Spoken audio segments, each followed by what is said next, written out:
શ્રી પ્રમુખ એજ્યુકેશનમાં તમારું સ્વાગત છે। આજે ધોરણ 6 પ્રેક્ટિસ વર્ક પ્રકરણ 2 રેખાઓ અને ખૂણાઓ તેમાં ઉકેલો અને ચકાસો તેનો પ્રશ્ન આપણે પાસે 5 તો 5માં આપણે હવે 6 નંબરમાં તો 6માં પણ આપણી પાસે 1 આપ્યો છે બરાબર।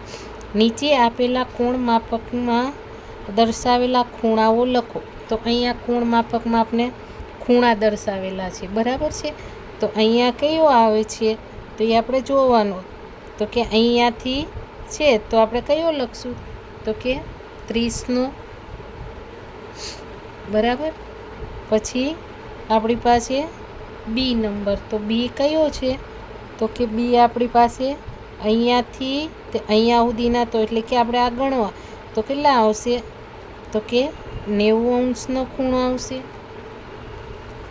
પછી અહીંયાથી આટલો છે તો આ બંને વચ્ચેનો ગણવાના બરાબર છે। તો આપણે ખબર પડે તો આવી રીતના કે 10 20 30 40 50 તો કે 60° તો કે અહીંયા આપણે 60°નો।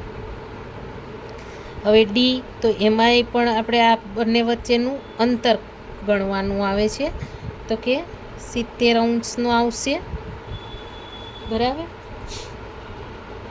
હવે આપણી પાસે ઈ છે બરાબર। તો ઈ તો આ બંને વચ્ચેનું તો આપણે દેખાય આવે તો એ આપણે ધ્યાનથી જોવાનું તો કે 40° છે। પછી એફ અહીંયા આપણે એ તો હાવ નજીક જ દેખાય છે બરાબર। તો કેટલાનો છે તો કે 20°।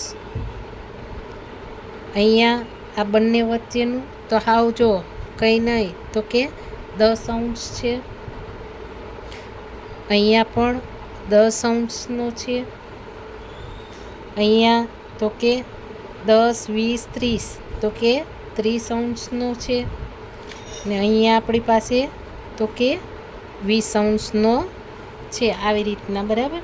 હવે અહીંયા નીચે આપેલા વિકલ્પમાંથી ખૂણાનું અંદાજિત માપ જણાવો।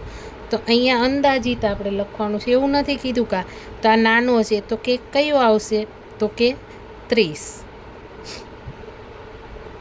પછી અહીંયા બીમાં તો બીમાં પણ કેટલો જો 90 ઉપર નથી 90નો હોય તો સીધો હોય તો એ અંદર છે તો કેટલો આવશે તો કે 70। હવે અહીંયા તો ખબર છે 90 પાસે જેવો છે થોડો કેવો ક્રોસમાં છે કેમ કે આમ સીધો નથી એટલે આપણી પાસે કેટલું છે તો કે 85°।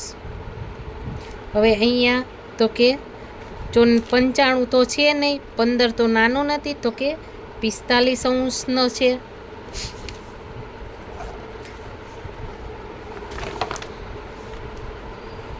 અહીંયા આપણે પાછે ફરીથી તો કે કયો આવશે તો કે 45° આવશે અને આ 90થી મોટો થઈ ગયો વધારે પડતોય મોટો નથી એટલે કેટલો આવશે તો કે 125°નો આવશે બરાબર।